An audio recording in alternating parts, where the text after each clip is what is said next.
Cette femme pense qu'elle va bien faire pour avoir rencontré un homme millionnaire.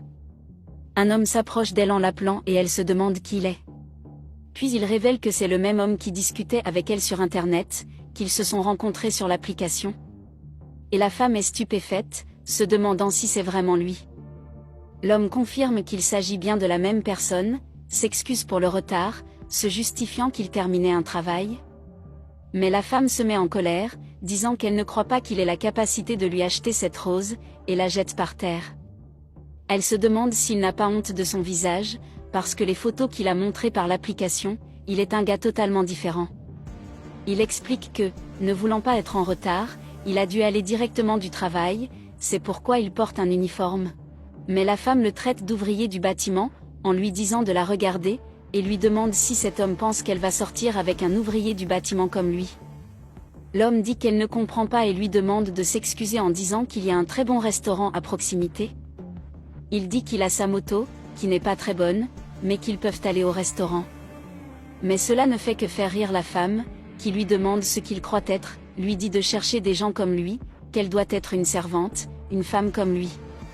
Il ne comprend pas qu'elle lui dise ces choses parce que, d'après l'application, elle semble différente de ce qu'elle était là-bas.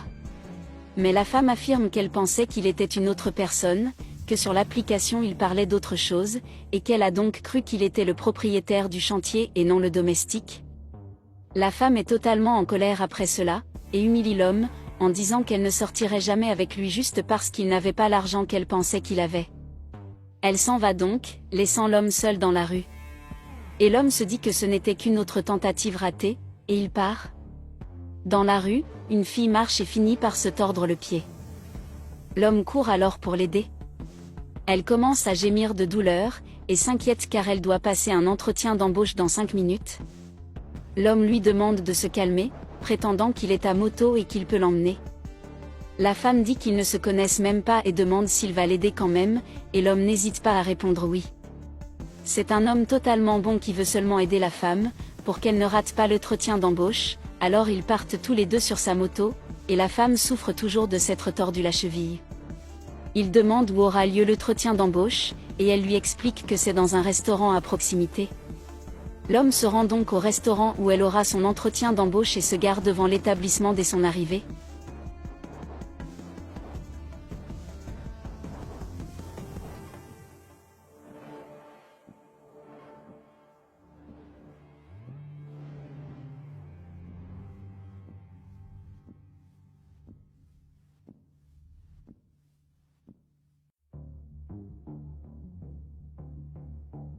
La femme descend du vélo en remerciant déjà l'homme, disant que sans lui, elle n'aurait pas pu arriver à l'heure.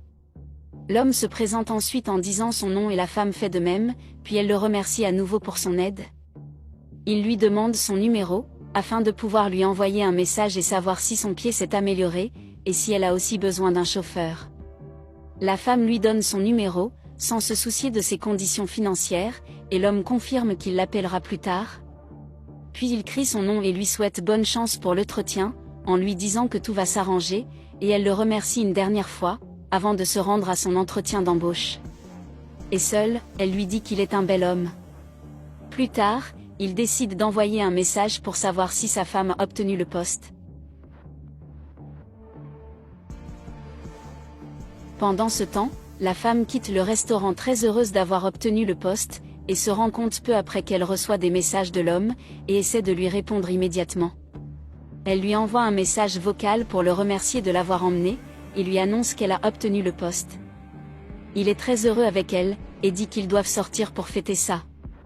La femme accepte immédiatement et lui demande où il veut aller. Il dit qu'il connaît un endroit où l'on vend de délicieux hot-dogs, et la femme dit que c'est une affaire, car elle adore les hot-dogs. Et l'homme pense que c'est parfait, il pense avoir trouvé la femme de sa vie. Un autre jour, il la dépose chez elle et la femme le remercie à nouveau en disant qu'il est très gentil. Il la remercie aussi, en disant qu'il est gêné d'avoir oublié son portefeuille, et qu'elle a dû payer le hot-dog pour eux. Mais la femme ne veut pas qu'il en ait honte, car c'était un facteur insignifiant. Elle lui dit qu'il doit promettre de payer la prochaine fois, et l'homme est heureux de savoir qu'il y aura une prochaine fois. Et il confirme qu'il paiera la prochaine fois, et qu'il n'oubliera plus son portefeuille. La femme dit qu'il est drôle et qu'elle aime son sens de l'humour, et elle dit qu'elle a déjà dépensé tout son argent, maintenant elle n'aura de l'argent que le mois prochain.